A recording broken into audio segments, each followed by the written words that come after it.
Welcome back, sports fans. Jim Johnson and Bob Bifford here with all the Blood Bowl news and events.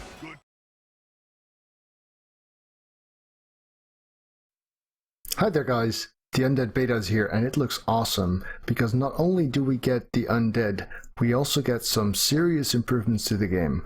Orc blitzers go down 10k to their usual price. Bretonnian blitzers get agility access, which they really need because general and passing is just stupid.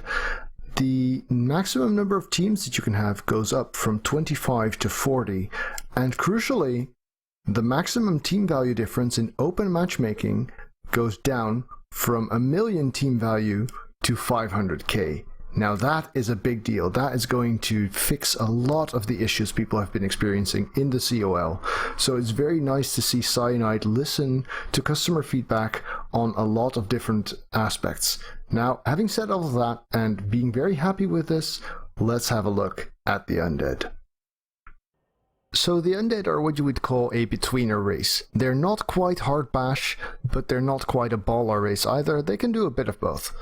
And they are one of the best out-of-the-box teams because they start out with 2 Strength 5 Mighty Blow, they start out with 2 blocks, they have 4 Agility 3 dodge guys with movement 7, and they have some cheap linemen who can take some hits and do some fouling.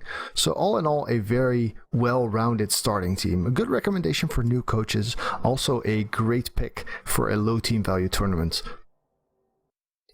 Let's have a look at what makes the Undead team tick. Now, at its core is the Mummy. And the Mummy is like a big guy, but better.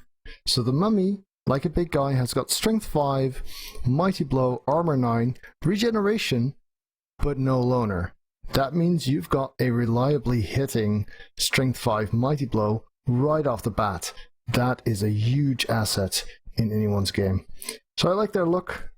They're tall, high and mighty. Some different heads, some scarab thing going. Pretty sweet. You want 2 of them on any Undead team. Next up we have the Wight. The Wight is also crucial. You're probably your most important player to develop. The Wights have a typical blitzer type setup.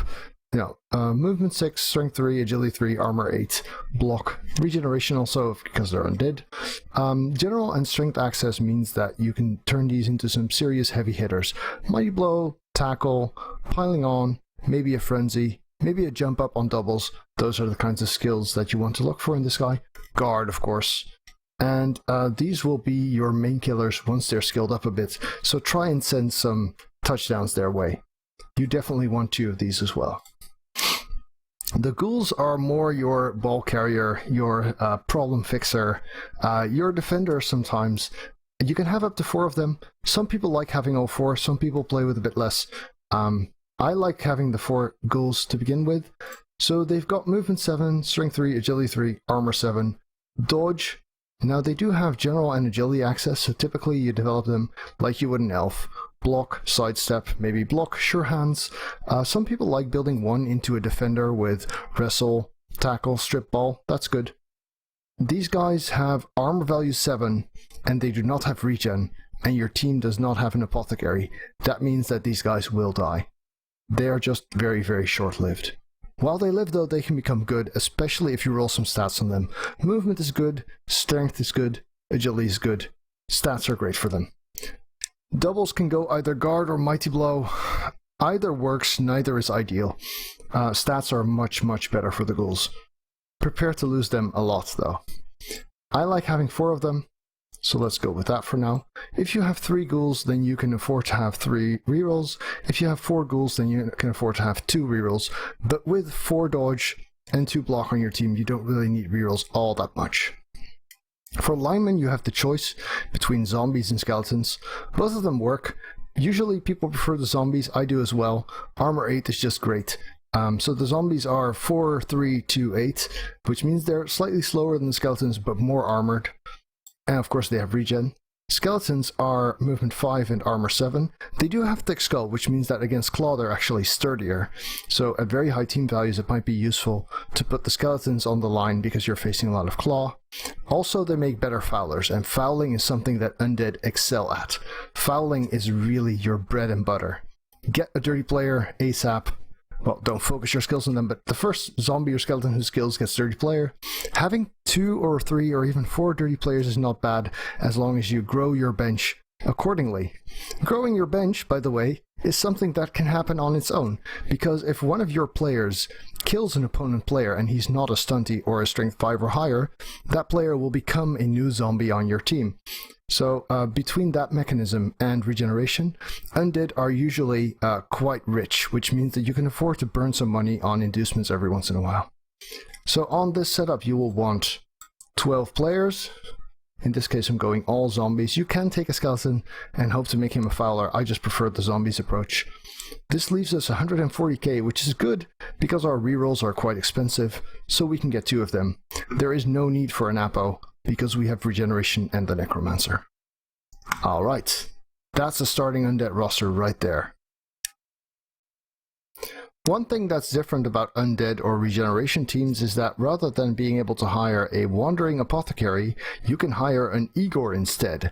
And what this does is it allows you to reroll a single failed regeneration roll. So how regeneration works normally is you suffer a casualty, you roll 4+. If it succeeds, the player is in reserves like nothing happened. If it's a 1 to 3, then the player, dies or breaks his neck or is badly hurt or whatever. The Igor lets you simply reroll that 4+. Let's have a look at some of the other options that we get. So we have Count Luthor von Drakenborg. He is a vampire with strength 5, regeneration obviously, block, sidestep, and hypnogaze. Very expensive, but can really turn a game. We've got Ear Lice here, a ghoul with movement 8 and sprint, catch, diving catch. So, yeah, he's a carrier and a receiver and a sprint. I mean, sprint on a loner with no sure feet is really kind of iffy, isn't it? We've got Ram Tut, the strength 6 mummy with wrestle, break tackle, and of course mighty blow and regen. So strength 6 break tackle is really good for cage busting. Wrestle is also really good for cage busting. Then again, it's still a loner, which means that dodge in is kind of scary, but if you want some real cage busting power, this is your guy. Very expensive though. Alright, I just started a quick game against the AI to give you a look at some of the players. I'm just going to do some zooming and get some animations going. Wow, they are tall, aren't they? We've got Ramtut, the strength 6 wrestle, and we've got Ear Lice, the movement 8 sprint ghoul. So let's have a look at our players. We've got zombie here and there. The zombies all look pretty human, which is a bit of a disappointment, of course. We have 3 mummies at the moment. One of them is Ramtut and the other 2 are my own mummies. Now I can't actually tell them apart, which suggests that they are not specialized yet. Alright YouTube, thanks for watching. If you enjoyed this, remember to leave it a thumbs up at the bottom. And of course, if you'd like to see more videos, do check out the channel and hit subscribe on your top right.